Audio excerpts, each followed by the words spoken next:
Hey Jaelyn, you have an incoming call. Answer the call. Hey, Carrie, it's nice to meet you. How are you feeling today? Hi, Jaelyn. I'm feeling a bit overwhelmed, to be honest. I'm here because I witnessed something recently that's been really troubling me. Sure. Can you tell me more about what happened and what your goals are for our sessions? I caught my father sleeping with my best friend, Emily. It's been a few weeks, but I still feel lost and betrayed.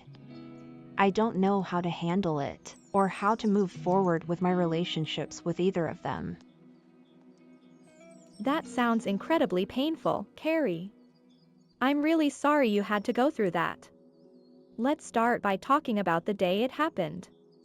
Can you walk me through it? It was a Saturday evening, and I decided to surprise my father by dropping by his house unannounced. I thought it would be nice to have a quiet dinner together. When I let myself in, I heard voices and laughter.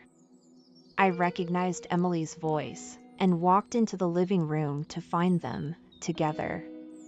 I left without saying a word. Please don't rush through this. When you saw them, what were your immediate thoughts and feelings?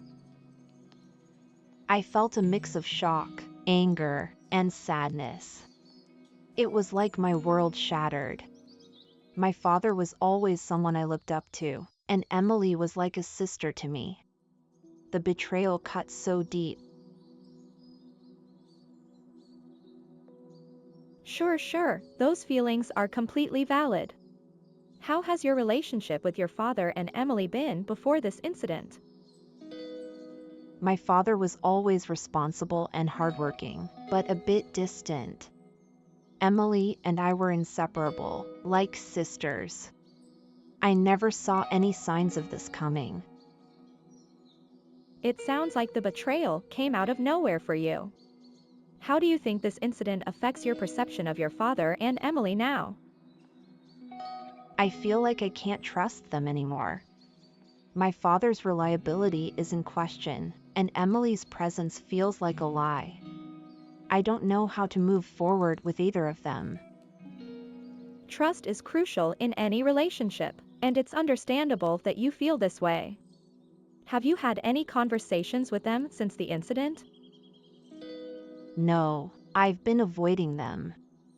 I don't know what to say, or how to even start that conversation. I'm scared of what I might hear. Sure. Avoiding them is a natural response to protect yourself from more pain. Do you think addressing the issue directly with them might help you find some closure? I think it might, but I'm also terrified. I don't know if I'm ready to face them yet. Facing such a painful situation is daunting. How do you envision your relationship with your father and Emily in the future? What would you ideally like to happen? I'm not sure. Part of me wants to cut ties with both of them, but another part wants to understand why this happened, and if there's any way to rebuild trust. It's okay to have mixed feelings. Healing and rebuilding trust take time. Understanding their motivations might help you decide the best course of action for yourself. Let's talk about daddy issues and how they might relate to your situation. I've heard the term daddy issues before, but I'm not sure what it really means. Sure. Daddy issues is often used to describe struggles we have with our fathers, but it's not an official psychological term. It's more about attachment issues, how our early relationships with caregivers affect our adult relationships. Fathers play a big role in teaching us about boundaries, risk, and relationships. That makes sense.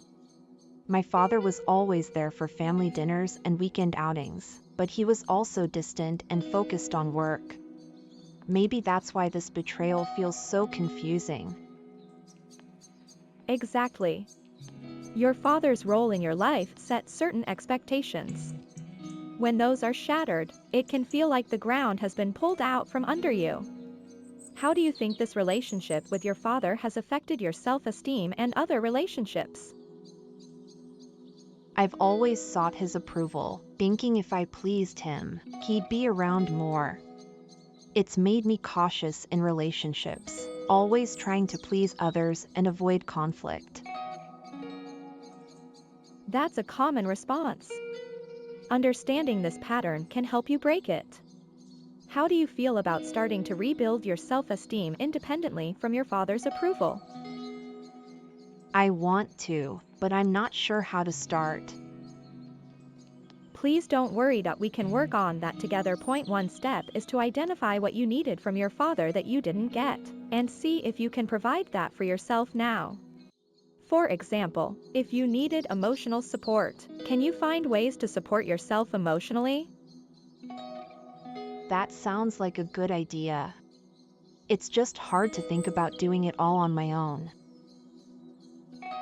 Sure, it's challenging but very empowering. Also, seeing a therapist can help you identify patterns and provide support as you work through these issues. Have you ever thought about how your relationships with men might be influenced by your father's behavior? I guess I haven't really thought about it deeply, but it makes sense that it would. Our first relationships with our fathers serve as a blueprint for future relationships. By understanding these dynamics, you can start to change unhealthy patterns. How do you usually feel about men in your life? I tend to be cautious and afraid of getting too close. I don't want to be betrayed again. That's completely understandable. It's a protective mechanism. But recognizing this pattern is the first step to changing it. Let's explore ways you can feel safer in relationships and build trust gradually. I'd like that. I want to feel more secure in my relationships. Sure. We'll work on building that security together. It's a process, but you're already taking important steps by seeking counseling and wanting to understand yourself better. Thank you, Jaelyn. This is really helping me see things more clearly. I'm glad to hear that, Carrie. Remember, this is a journey, and you're not alone in it. We'll take it one step at a time.